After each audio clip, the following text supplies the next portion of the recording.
dass der so schnell frei. Unfall. Unfall. They called John Rossi the King of Manhattan. He controlled the ports, the unions, and the police. He thought the world was his chessboard, and everyone else was just a pawn. But the night he decided to humiliate a quiet waitress at a jazz club in Tribeca, he made the last mistake of his life. He thought he was teaching her a lesson about power. He didn't know he was staring into the eyes of a ghost he'd been running from for 10 years. What happens when the hunter becomes the prey? You won't believe how this ends. The rain over New York City wasn't washing the sins away. It was just making the streets slicker for the predators. John Rossi watched the downpour from the back of his armored Rolls-Royce, Phantom 8. The city lights smeared against the tinted glass like streaks of blood. At 32, John was the youngest Don the Rossi crime family had ever seen, and easily the most vicious. He wore 3-piece bespoke suits from Savile Row, drank Macallan M, and hadn't heard the word no since he buried his father 3 years ago. "We're here, boss," his driver, a massive brute named Luca, grunted. They were parked outside the Velvet Room, a moody, high-end jazz lounge in Tribeca that had recently become the playground for the city's elite. It was neutral ground, or at least it was supposed to be. To John, there was no such thing as neutral ground. There was only territory he owned, and territory he was about to conquer. John adjusted his Patek Philippe Nautilus, the diamonds catching the street lamp's glare, and stepped out. Luca and 2 other guards, Adrian and Cole, flanked him instantly. They moved like a pack of wolves in Italian wool. Inside, the club was dim, smelling of expensive leather, cigar smoke, and old money. A saxophone wailed in the corner, cutting through the low hum of conversation. As John walked in, the room shifted. Conversations paused, heads dipped, the air grew heavier. That was the Rossi effect. "Table for Rossi," Adrian barked at the maitre d'. "Of course, Mr. Rossi, right this way. The VIP booth is prepared." They were led to a secluded, semicircular booth upholstered in crushed red velvet, overlooking the main floor. John sank into the seat, spreading his arms along the backrest, claiming the space. He signaled for a drink without saying a word, just a flick of 2 fingers. That was when he saw her. She wasn't looking at him. That was the first offense. Everyone looked at John Rossi. Fear, lust, envy, he fed on it. But the waitress weaving through the tables with a tray of crystal flutes seemed entirely unaware of his existence. She was striking, but not in the plastic, manicured way John was used to. She had dark hair pulled back in a severe, messy bun, revealing a sharp jawline and a long, elegant neck. Her uniform was standard black, but she wore it with a strange, rigid posture. "Hey," John snapped his fingers as she passed his booth. "You? Drink." She stopped. She didn't flinch. She turned slowly, her face a blank mask of professional indifference. Her eyes were a startling, icy blue, creating a jarring contrast with her dark features. "My section is the floor, sir," she said, her voice low and raspy. "Your server will be with you shortly." She turned to leave. John felt a hot flush of irritation crawl up his neck. The table went silent. Luca shifted uncomfortably. Nobody walked away from John Rossi. "I didn't ask about your section," John said, his voice dropping to a dangerous purr. "I told you to get me a drink. Macallan 25. Neat, now." The waitress paused. She looked at the tray in her hand, then back at him. For a split second, John thought he saw a spark of something in her eyes. Not fear, but amusement. Dark, condescending amusement. "I'll let the bartender know," she said flatly, and walked away. John slammed his hand on the table, rattling the silverware. "Who is that?" "New girl," Adrian muttered, scanning the room for threats. Name tag said Sasha. Started 2 weeks ago. Keeps to herself. "She's disrespectful," John hissed. "I don't like disrespectful things. They need to be broken." He watched her move across the room. She was graceful, efficient, but there was a heaviness to her steps, a groundedness that didn't fit a waitress carrying martinis. "Luca," John said, his eyes fixed on Sasha's back. "Bring the manager here, and tell him I want her serving this table all night. I'm going to have some fun." 10 minutes later, Sasha was standing at the edge of the VIP booth. The manager, a sweating, balding man named Mr. Henderson, had practically begged her to take the table. "Just pour the wine, keep your head down, and whatever you do, don't look him in the eye," Henderson had whispered, his hands shaking as he handed her the bottle of Chateau Margaux, 2015. Sasha held the bottle with practiced ease. She approached the table, feeling the heat of 4 pairs of eyes on her. She knew exactly who John Rossi was. You didn't work in New York's underworld, even on the fringes, without knowing the Rossis. Violent, expansive, and sloppy. She uncorked the bottle smoothly. "Chateau Margaux, sir." John didn't look at the wine. He looked at her wrists. No jewelry, no watch. Just faint, white scars that vanished into her sleeves. "Pour," he commanded. Sasha leaned in. As the dark red liquid flowed into the crystal glass, John moved his leg. It was subtle, a quick jerk of his knee beneath the table that knocked against her shin. It was designed to make her stumble, to make her spill the $1,000 wine on his $10,000 suit, giving him the excuse to destroy her. But Sasha didn't stumble. Her body adjusted instantly, her center of gravity shifting with a martial artist's precision. She absorbed the impact, the bottle remaining perfectly steady. Not a drop was spilled. She finished the pour, twisted the bottle to catch the drip, and set it down. "Enjoy," she said. John stared at the glass, then up at her. His jaw tightened. He had kicked her hard enough to bruise, yet she hadn't even blinked. "You have good balance, Sasha," he sneered. "Used to working on your knees?" The guards chuckled darkly. Lucas smirked, cracking his knuckles. Sasha's face remained stone. "I used to work on a boat. Rough seas." "Is that so?" John picked up the glass, swirled it, and then, with a casual flick of his wrist, tossed the entire contents of the glass onto her apron. The red stain bloomed across her chest instantly. The lounge went deadly silent. The jazz band stopped playing. "Oops," John said, his smile cruel and wide. "Rough seas in here too, it seems. Clean that up." Sasha looked down at the stain. She took a slow breath. When she looked up, the air in the booth dropped 10 degrees.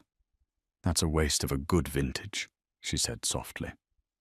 John stood up, towering over her. He was 6'3", imposing, radiating violence. He stepped into her personal space, looming. "I can buy the vineyard, sweetheart. I can buy this club. I can buy the apartment you sleep in, and burn it down while you watch. Do you understand who I am?" Sasha held his gaze. "You're John Rossi, the man who thinks fear is currency." John's eyes widened. "And you're a nobody waitress who just lost her job." He turned to the trembling manager who had materialized nearby. "Henderson, fire her, now, and ensure she doesn't get hired anywhere in this city again. If I see her working a taco stand in Queens, I'll burn that down too." Henderson looked like he was about to faint. "Sasha, I'm so sorry. You have to go. Please, just go." Sasha untied her apron slowly. She folded it, covering the wine stain, and placed it gently on the table next to John's drink. "You're right, Mr. Rossi," Sasha said, her voice clear enough for the surrounding tables to hear. "I don't fit in here." She leaned in close, so close her breath brushed his ear. John flinched, his hand instinctively going to the gun inside his jacket. "But be careful, John," she whispered. "When you treat people like trash, you forget that some trash is toxic. Check your pockets." She pulled back, gave him a small, chilling smile, and walked away. John frowned. He patted his jacket pocket. His wallet was gone. "What the—" He checked the inside pocket. His phone was gone too. He spun around, rage exploding in his chest. "She took my wallet! She took my phone! Get her!" Luca roared, jumping up. But the club floor was crowded. The waitstaff were moving. The patrons were standing up, confused by the shouting. By the time Luca and Adrian pushed through the crowd to the front door, the street was empty. The rain was still falling, washing away the footprints. John stood in the doorway of the club, his face turning a violent shade of red. It wasn't about the money. It wasn't about the phone. It was the insult. A waitress, a nobody, had just pickpocketed the head of the Rossi crime family in front of his entire crew. "Find her!" John growled, his voice trembling with a dark promise. "I don't care what it takes. Find her. I'm going to teach that girl a lesson she won't live to remember." Little did he know, Sasha was already 3 blocks away, stripping off the wet uniform in an alleyway, revealing a tactical suit underneath. She pulled a burner phone from her boot and dialed a number. "Target confirmed," she said into the rain. "John Rossi is exactly the arrogant prick we thought he was. Phase 1 is complete. I have his phone. I have his access codes." A voice on the other end crackled. "Careful, Agent 4. If he catches you—" "He won't catch me," Sasha said, tossing the burner into a dumpster. "He's too busy looking for a waitress. He has no idea he just invited the devil to dinner." The ride back to the Rossi estate in the Hamptons was usually a time for decompression, a time to sip scotch and count the day's profits. Tonight, the silence in the armored SUV was deafening. It was a suffocating, violent silence that made Luca and Adrian stare strictly at the road ahead, terrified to breathe too loudly. John sat in the back, his hands clenched into fists so tight his knuckles were white. He wasn't just angry, he was unmoored. For the first time in a decade, he felt exposed. His phone contained everything: contacts, bank codes for offshore accounts in the Caymans, the GPS locations of his shipments coming in from Naples. "Silas," John barked into the car's intercom system, "tell me you have a lock on it." Silas was the Rossi family's cyber-security specialist, a twitchy genius who operated out of the basement of the estate. His voice crackled through the speakers, trembling slightly. I'm trying, boss. The signal is bouncing." She didn't turn it off, which is strange. Usually a thief kills the SIM card immediately. She's keeping it active on purpose. "Where is she?" John demanded. "It's moving.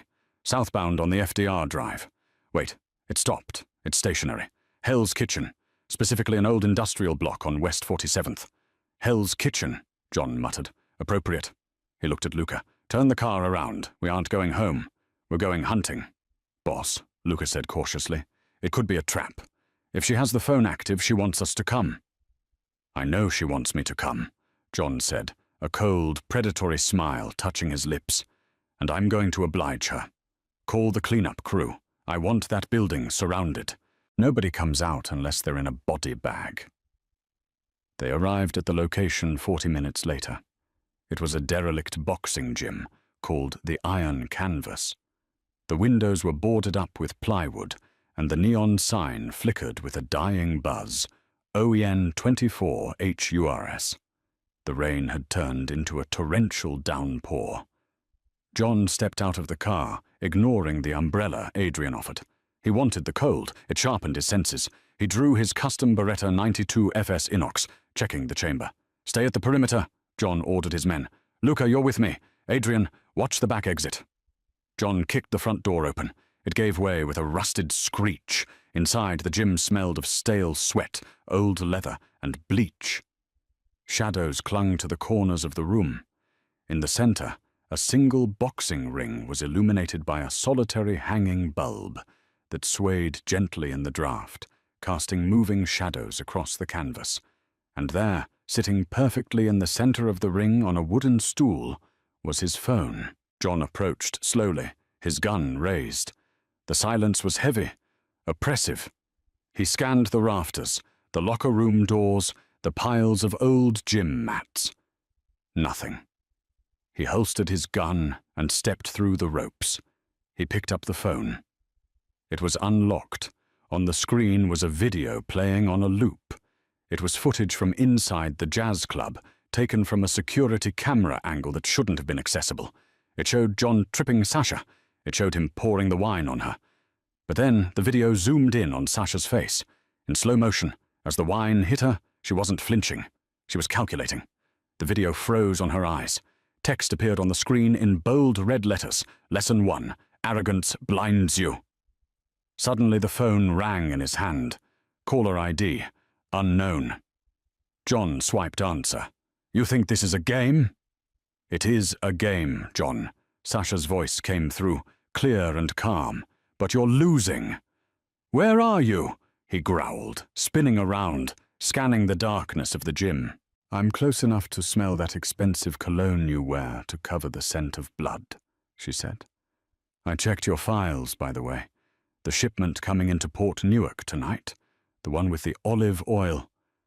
The DEA just got an anonymous tip. They're raiding it right now. John's blood ran cold. That shipment was worth $40 million. It was guns, not oil. You're dead, John whispered. I will find you and I will tear you apart. You're focused on the money, Sasha sighed, sounding bored. That's why you're weak. You should be focused on the laser dot on your chest. John froze. He looked down. A tiny red dot was dancing right over his heart. Luca! John shouted, diving to the floor of the ring. Crack! A bullet whizzed past where his head had been a microsecond before, embedding itself in the turnbuckle. Sniper! Luca roared, overturning a heavy metal table for cover. Boss, get down! She's here, John hissed, crawling across the canvas, his adrenaline spiking. This wasn't a waitress. This wasn't a thief. This was a professional hit. But as he peeked over the edge of the ring, looking up towards the skylight where the shot had come from, he saw something that didn't make sense. A figure in black tactical gear was grappling with another figure on the catwalks above. The shot hadn't been meant for him. Or rather, the shooter had been interrupted. Sasha's voice came through the phone, which was still clutched in his hand. You're welcome, by the way, she said, slightly breathless now. That was a Volkov assassin.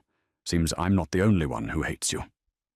Now, are you going to hide under the ropes, or are you going to help me kill these Russians? John Rossi was a man of violence, but he was usually the conductor, not the instrument. Tonight, the orchestra had gone rogue. He looked up at the catwalks. Two shadows were fighting. Brutal, close-quarters combat. One was large and bulky, the other was lithe and fast. Luca, the rafters, hostiles! John yelled. More shots rang out. But they weren't coming from the catwalk. The back doors of the gym burst open, and 5 men carrying AK-47s stormed in. They wore balaclavas and heavy coats, the Volkov Bratva. The Russian mob had been encroaching on Rossi territory for months, but a hit this brazen? This was war. Kill them all, one of the Russians shouted in thick, accented English. Bullets shredded the boxing ring. John scrambled off the canvas, rolling behind a stack of heavy punching bags. Luca returned fire, his Desert Eagle booming like a cannon in the enclosed space. John popped up, firing 2 precise shots. One Russian went down, but they were pinned. The angles were bad. Suddenly a body fell from the ceiling. It was the sniper from the catwalk. He landed with a sickening crunch in the center of the ring, unconscious or dead. A second later, a cable unspooled, and Sasha dropped down. She didn't land in the ring. She swung wide, using the momentum to crash feet first into one of the Russians by the door. She was a blur of motion. She wasn't wearing the Waitress uniform anymore. She was clad in black cargo pants, a fitted tactical vest, and combat boots. Her hair was loose now, wild and wet from the rain. John watched, mesmerized as she moved. It was a dance of absolute efficiency. She disarmed the Russian she had kicked, twisted his arm until it snapped, and used him as a human shield against his comrades. She drew a knife from her boot, a jagged karambit, and slashed the thigh of another attacker. She's on our side, Luca yelled, reloading his magazine. For now, John shouted. He saw an opening. John broke from cover, sprinting toward the office door on the far side of the gym. He needed a better vantage point. He saw a Russian aiming at Sasha's exposed back. Sasha, 3 o'clock! John roared. She didn't question him. She dropped instantly into a slide. The bullets meant for her spine shattered the mirror behind her. From the ground, she fired a single shot from a pistol she'd swiped from the first gunman. The Russian dropped. The room fell silent. 7 men lay groaning or still on the floor. The smell of cordite and blood was overwhelming. Sasha stood up slowly. She was breathing hard, a small cut on her cheek bleeding freely. She wiped it with the back of her gloved hand and looked at John. John walked toward her, stepping over the bodies. His gun was at his side, but he didn't holster it. They stood 3 feet apart. The tension between them was electric, sharper than the gunpowder in the air. "You saved me," John said, his voice low. "I saved my investment," Sasha corrected. She holstered her stolen weapon. "If the Volkovs kill you, the power vacuum in New York creates chaos. I don't like chaos." "Who are you?" John stepped closer. He could see the adrenaline dilating her pupils. He could smell the rain on her skin. "You're no waitress. You're no cop. Cops don't fight like that." "I'm the person holding your life in her hands," she said. John laughed, a short, disbelief-filled sound. "You stole my phone. You humiliated me. You tipped off the DEA about my shipment. And now you save my life from a Russian hit squad. What is this? Do you want me dead or alive?" "I want you obedient," Sasha said calmly. John's eyes narrowed. He reached out, grabbing her wrist. He expected her to pull away or flip him. She didn't. She let him hold her. Her skin was warm. "Nobody owns John Rossi," he whispered, pulling her slightly closer. "I could kill you right now. My men are outside." "Your men are dead, John," she said softly.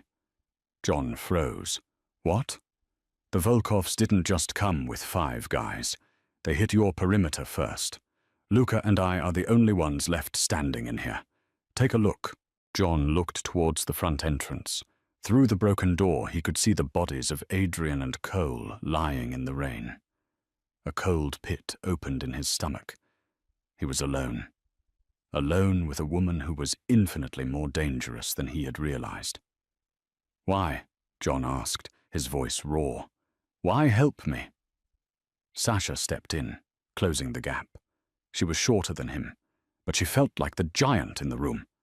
She reached into a tactical vest and pulled out his wallet. She slapped it against his chest. "Because the Volkovs aren't just your enemy, John. They're mine. And right now, you're the only man in this city with enough firepower to help me destroy them." "You want an alliance," John realized.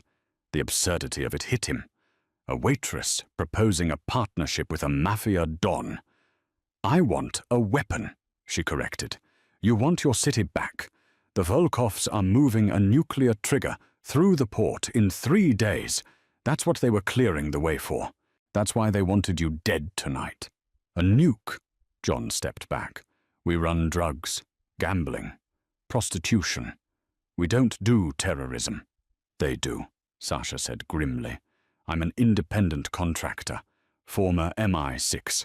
I've been tracking Viktor Volkov for 3 years. He killed my team in Berlin. I'm going to burn his empire to the ground." She looked up at him, her blue eyes blazing. "You lost your shipment tonight because of me. Consider that my resume. I can hurt you, or I can help you save your city from turning into a radioactive crater. Your choice, King of Manhattan." John looked at her, really looked at her. He saw the fire, the competence, the brokenness hidden deep inside. He felt a pull he hadn't felt in years. It wasn't just lust, though looking at her in that tactical gear, blood on her cheek, he certainly felt that. It was respect. "If I say yes," John said, "I'm in charge." Sasha smirked. It was the same smirk she'd given him in the club. "Cute, but we can argue about who's on top later. Right now, we need to move. More Russians are coming." John holstered his gun. He grabbed his wallet and shoved it into his pocket. "My car is armored," he said. "Do you know how to drive a Rolls-Royce under fire?" Sasha headed for the door, reloading her pistol. "John, I can drive a tank, blindfolded. Try to keep up." As they ran into the rainy night, leaving the carnage of the gym behind, John Rossi realized 2 things. First, his life as a simple crime boss was over. And second, he was dangerously close to falling in love with the woman who had just ruined him. The safe house wasn't a bunker. It was a penthouse overlooking the Hudson River, a glass box in the sky that cost $12 million and didn't appear on any deed or tax record. John, Sasha, and Luca rode the private elevator in silence. The adrenaline from the gym shootout was fading, replaced by the throbbing ache of bruises and the stinging of cuts. John leaned against the mirrored wall, watching Sasha. She was checking the magazine of her pistol, her movements mechanical, efficient, but her hands were trembling ever so slightly. "You're shaking," John noted, his voice rough. Sasha looked up, her blue eyes dark. Adrenaline crash, sugar levels dropping, and I'm bleeding. The elevator dinged. They stepped into a sprawling, minimalist living room bathed in the glow of the city skyline. "Luca," John ordered, "secure the perimeter downstairs. Get the medical kit from the master bath, and order food, lots of it." Luca nodded, looking at Sasha with a newfound, terrified respect, and disappeared down the hall. John walked to the wet bar and poured 2 glasses of amber liquid. He slid one across the marble counter to Sasha. "Bourbon," he said. "It helps with the sting." Sasha took the glass, downed it in one swallow, and hissed. She sat on one of the white leather bar stools and began unbuckling her tactical vest. "I need needle and thread, and rubbing alcohol." 10 minutes later, John found himself in a position no one in his organization would believe. He was sitting shirtless on his own couch while the woman who had robbed him an hour ago stitched a gash on his shoulder. "You have a lot of scars," Sasha murmured, her fingers cool against his heated skin. She tied off a suture with surgical precision.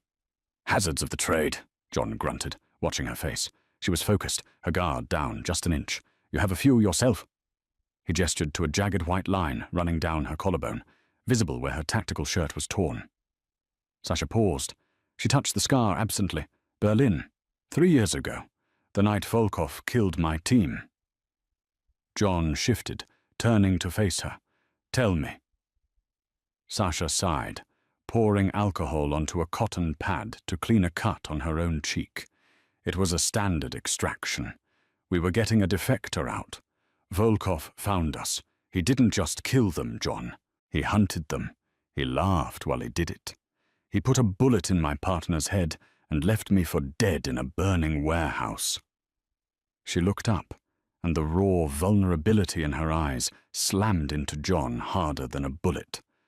"I'm not MI6 anymore, because they wouldn't let me pursue him," she whispered. "They said it was too politically sensitive. So I went rogue. I've spent every day since then planning his funeral." John reached out. This time he didn't grab her wrist. He gently cupped her jaw, his thumb brushing away a smear of dirt. "He's in my city," John said, his voice a low vow. "He attacked my men. He disrespected me. And he hurt you." Sasha's breath hitched. "You don't even know me, John. I'm the girl who spilled wine on your suit." "You're the only person who's ever looked me in the eye and didn't blink," John corrected. "We kill him. Together. We burn his empire down." The air between them changed. It wasn't just an alliance anymore. It was gravity. John leaned in, testing the water. Sasha didn't pull back. Her eyes fluttered shut. He kissed her. It wasn't gentle. It tasted of bourbon, blood, and desperation. It was a collision of 2 violent worlds finding a common orbit. Sasha's hands tangled in his hair, pulling him closer, her touch igniting a fire in his chest that had nothing to do with rage. For a moment, the King of Manhattan and the rogue spy were just a man and a woman trying to survive the night. They broke apart when Luca cleared his throat loudly from the hallway. "Boss," Luca said, staring at the floor, his face bright red. "Food's here, and—" Silas sent the schematics for the port. Sasha pulled away, breathless, her cheeks flushed. She immediately went into soldier mode, though her eyes lingered on John's lips. "Right," she said, her voice steadying. "The port. Volkov is moving the device at 0200 hours. We have 3 hours to plan an assault on a fortress guarded by 50 Russian mercenaries. Sakaman." John buttoned a fresh shirt, hiding his bandages. He walked to the table where Luca had spread out the blueprints. He looked at Sasha, a dangerous smirk returning to his face. 50 mercenaries, John said. Good. I was worried it would be too easy. Port Newark was a graveyard of steel containers and rusted cranes, shrouded in a thick, freezing fog coming off the Atlantic. The rain had stopped, but the wind whipped through the alleyways of shipping crates, howling like a banshee. John and Sasha lay prone on top of a stack of containers, 40 feet in the air. Below them, Sector 4 was lit up by floodlights. Armed men patrolled the perimeter. In the center, a black SUV was parked next to a massive red shipping container. "That's him," Sasha whispered, lowering her thermal binoculars. "Viktor Volkov." John squinted. He saw a man in a white fur coat stepping out of the SUV. Volkov was older, scarred, with a face that looked like it had been chiseled out of granite. He was smoking a cigar, looking relaxed, as if he weren't standing in the middle of a hostile takeover. "He looks comfortable," John muttered. "I hate it when they look comfortable." "He thinks he's untouchable," Sasha said. She adjusted the earpiece. "Luca, are you in position?" "In the crane, boss." Luca's voice crackled in their ears. "I've got the sniper rifle. I can take out the 2 guards by the SUV, but Volkov is behind bulletproof glass." "Hold fire," John ordered. "We need to get close. If that nuclear trigger is in the container, one stray bullet sets off a failsafe or damages the goods. We go in quiet." "Quiet isn't really my style," John added, checking his silenced Vector SMG. "Learn fast," Sasha said. She clipped a zip line to the crane cable above them. "On my mark, we drop behind the generator, sweep the left flank, and breach the container from the rear." "Mark," John said. They descended into the shadows. The infiltration was a masterclass in violence. Sasha moved like smoke. She slipped behind a patrolling guard, covered his mouth, and drove a knife into his kidney before he could make a sound. John was more brutal, but equally effective. He snapped the neck of a mercenary who turned the corner too fast, dragging the body into the darkness between crates. They moved in perfect sync, a deadly rhythm established without words. John covered the high angles. Sasha cleared the corners. They were 10 yards from the red container. "Clear," Sasha signaled with a hand gesture. She moved to the container door. It was locked with a digital keypad. She pulled out a decoding device, wiring it to the panel. "Cover me," she whispered. 30 seconds. John turned his back to her, aiming his weapon at the SUV where Volkov was standing, laughing with one of his lieutenants. 20 seconds. The decoder beeped softly. 10 seconds. "Got it," Sasha whispered. The lock clicked. She swung the heavy steel door open. John turned to look inside. The container was empty. "What?" Sasha froze. "No, the intel was solid. The heat signature." Suddenly, floodlights blinded them from inside the container. It wasn't empty. It was a stage. And sitting in a chair in the middle of the empty container, smiling at them, was a man tied to a chair. It was Silas, John's cybersecurity specialist. He was beaten, bloody, and wired with C4 explosives. "I'm sorry, boss," Silas sobbed. They made me send the fake location." "Trap!" John roared, grabbing Sasha and throwing her to the ground behind the heavy steel door, just as a sniper round pinged off the metal where her head had been. "Welcome to the party, Mr. Rossi." Volkov's voice boomed over a loudspeaker. The port exploded with noise. 50 mercenaries emerged from the shadows surrounding the container. They were pinned. "Silas gave you up," Sasha hissed, checking her ammo. "We're sitting ducks." "I knew I should have fired him," John growled. He peeked out. Bullets chewed up the pavement inches from his face. "We can't fight 50 men, Sasha. Not from here." "We don't have to," Sasha said. She pulled a remote detonator from her vest. John looked at her, eyes wide. "What is that?" "I told you I like insurance," she said. "I planted charges on the fuel tanks of the cranes while we were climbing down." "You're going to blow up my port?" John yelled over the gunfire. "It's either the port or us," Sasha yelled back. "Do it!" Sasha pressed the button. Boom! The night turned into day. Two massive cranes to their left exploded in a fireball, toppling over. The structure groaned and collapsed onto the line of mercenaries, creating a wall of fire and twisted metal. The chaos was instantaneous. Screams, confusion, and secondary explosions rocked the dock. "Move!" John grabbed her hand. They sprinted through the smoke, using the falling debris as cover. But Volkov wasn't running. He was standing by his SUV, calm, watching the fire. He raised a heavy revolver and fired blindly into the smoke. John felt the impact before he heard the shot. It hit him in the side, spinning him around. He went down hard, gasping, his hand clutching his ribs. Blood seeped through his fingers, dark and fast. "John!" Sasha skidded to a stop, dropping to her knees beside him. "Go," John wheezed, his face turning pale. "Get to Luca. I'll hold them off." "Shut up," Sasha snapped, grabbing him by the vest. "I'm not leaving you. We finish this." "Sasha, look," John pointed. Through the clearing smoke, Volkov was walking toward them. He wasn't alone. 6 of his elite guard, Spetsnaz veterans, were with him. They had them surrounded. Sasha raised her gun, but it clicked empty. She drew her knife. Volkov stopped 10 feet away. He looked at John bleeding on the ground, and then at Sasha standing over him like a protective lioness. "So," Volkov said, his voice thick with a Russian accent, smiling cruelly. "The agent and the king. A romantic ending. I will enjoy watching the light leave your eyes, Agent 4. But first, I think I will make you watch me skin your new boyfriend alive." Sasha tightened her grip on the knife. She looked down at John. His eyes were glazing over, but he was reaching for his ankle holster.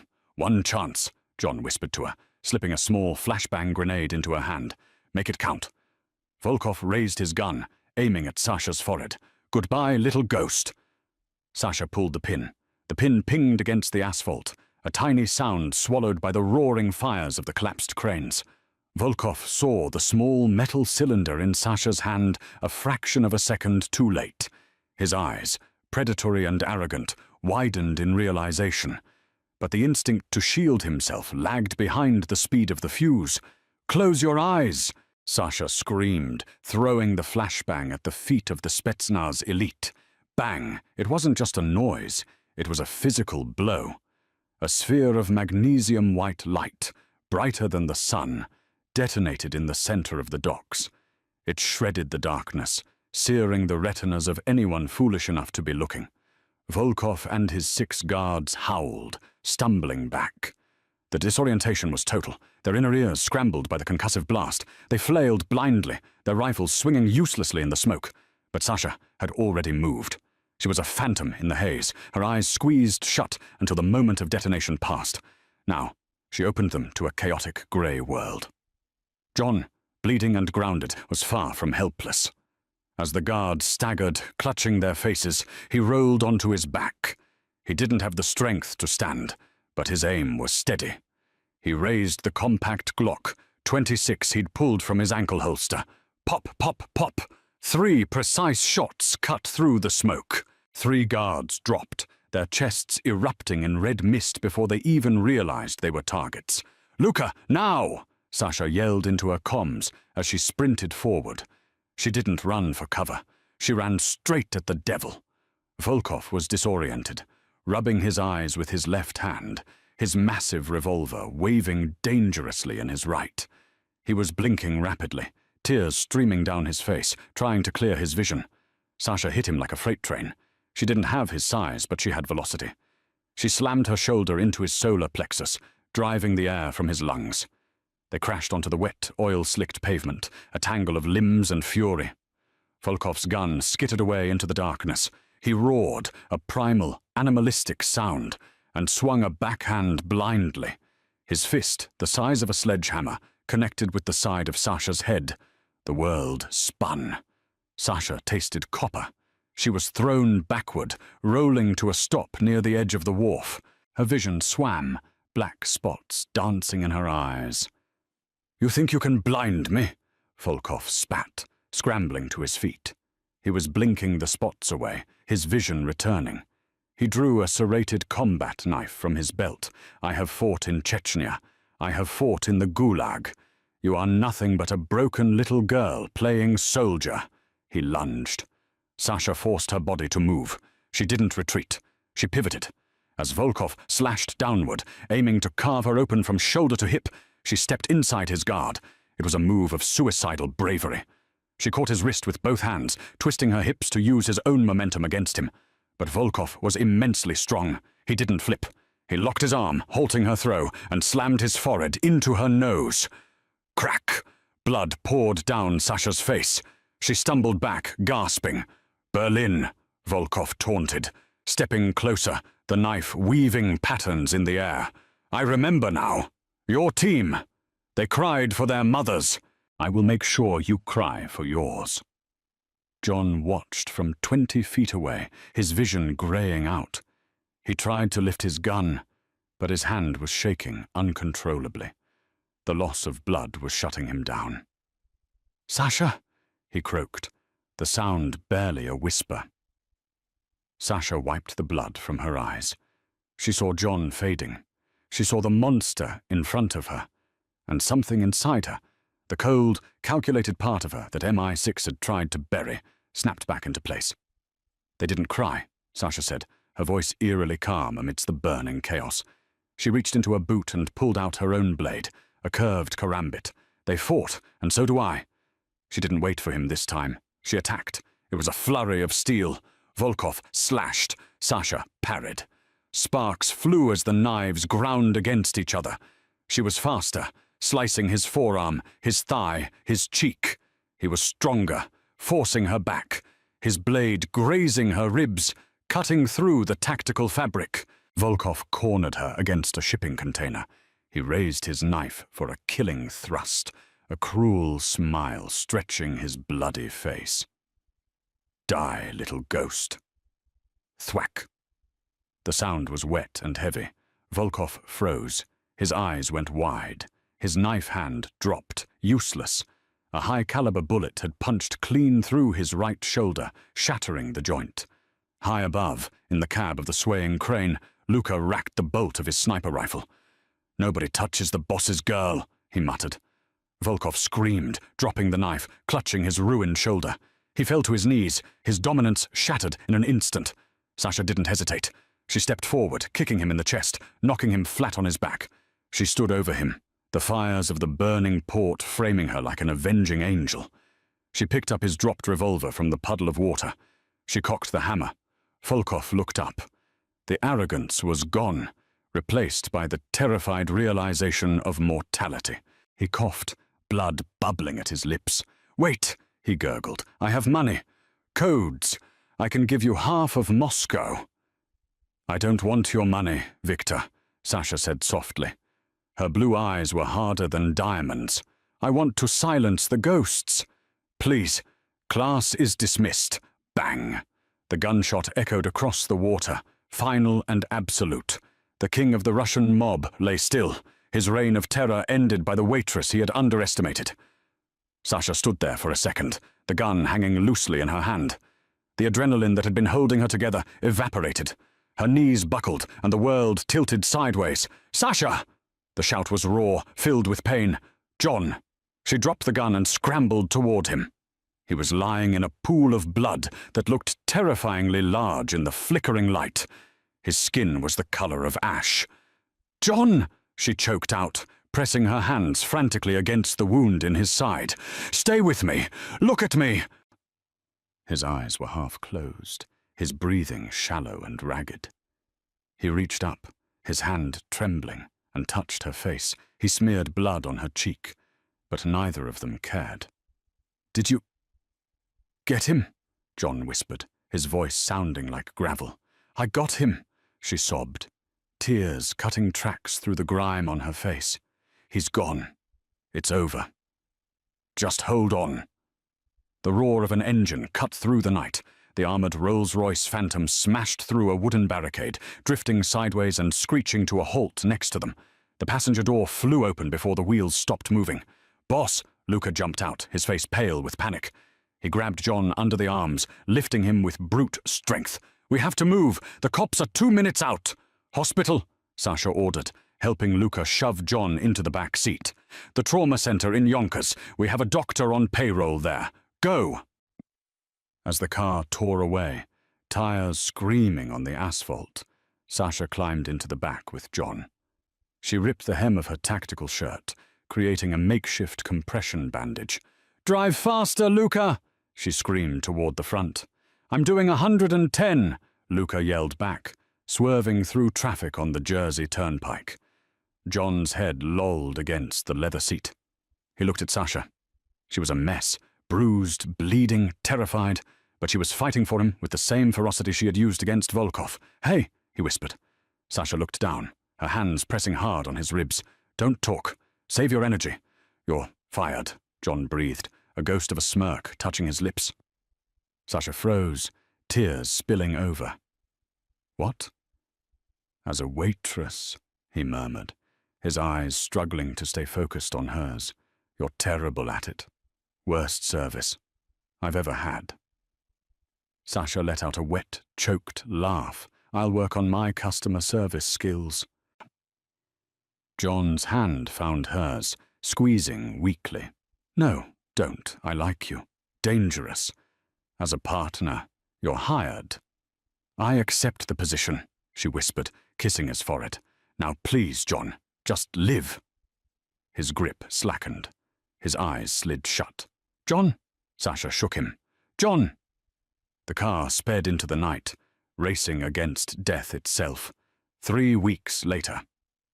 The rain had returned to New York, but inside the Velvet Room, the air was warm and scented with expensive cigars and victory. The club had changed. The security was tighter, the clientele more exclusive. The whispers in the room weren't about which mob boss was warring with whom.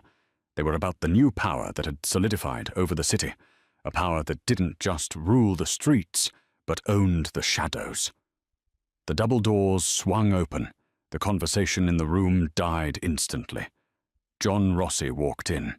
He leaned slightly on a black cane, topped with a silver lion's head, favoring his left side. But the injury hadn't diminished him. If anything, it made him look more formidable. He wore a bespoke charcoal suit that cost more than most cars, his dark hair perfectly styled. But no one was looking at John. They were looking at the woman on his arm. Sasha wore a backless gown of liquid emerald silk that clung to her curves like a second skin. It revealed the fading scar on her shoulder, a badge of honor she refused to hide with makeup. Her hair was loose, cascading in dark waves down her back. Diamonds glittered at her throat and ears, cold and sharp. She didn't walk like a waitress anymore. She walked like she owned the building, the block, and the city. They moved through the parted crowd towards the VIP booth, the semicircular throne overlooking the floor. Mr. Henderson, the manager who had once fired her, rushed forward. He was trembling so hard the menus in his hand shook. "Mr. Rossi." "Miss Sasha," Henderson stammered, bowing low. "It is an honor. Truly. Your table is ready. Can I get you anything?" John sat down, easing his injured side onto the velvet. He looked at Sasha, his eyes dark with a mixture of pride and intense, burning possessiveness. "What do you think, Kara?" John asked, his voice low. "The Macallan 25. Sasha sat beside him, not across. She crossed her legs, the slit in her dress revealing a glimpse of the tactical knife she still strapped to her thigh beneath the silk. She looked at Henderson. Her blue eyes were cool, amused and terrifying. "Actually," Sasha said, her voice smooth as velvet, "bring the bottle, and 2 glasses. I'll pour this time." Henderson paled. Of course. Immediately. He scrambled away as if his life depended on it, which it probably did. John chuckled, a rich, genuine sound. He reached out and took her hand, running his thumb over her knuckles. "You enjoy terrified people a little too much," he teased. "I enjoy respect," Sasha corrected, leaning her head on his shoulder. "There's a difference." She looked out over the club. She saw the fear, the awe, the deference. The Volkov territory had been absorbed. The shipments were secure, The Rossi family was no longer just a crime syndicate. It was an empire, fortified by an intelligence network that rivaled the CIA. "They're calling us the King and Queen of Manhattan," John murmured, kissing her temple. "How does it feel?" Sasha turned to him. She cupped his jaw, her eyes softening only for him. "It feels like I finally found a job I can't get fired from," she whispered. John smirked. "Oh, you're on a permanent contract. No sick days, no holidays." "And the benefits?" she asked, raising an eyebrow. John leaned in, his lips brushing hers. "I'm the benefit." Sasha laughed and she kissed him, a deep, searing kiss that claimed him as thoroughly as he had claimed the city. "Fair enough," she said, pulling back as Henderson arrived with the bottle. She took it, uncorked it with a flick of her wrist, and poured 2 perfect measures without spilling a drop. She slid a glass to John.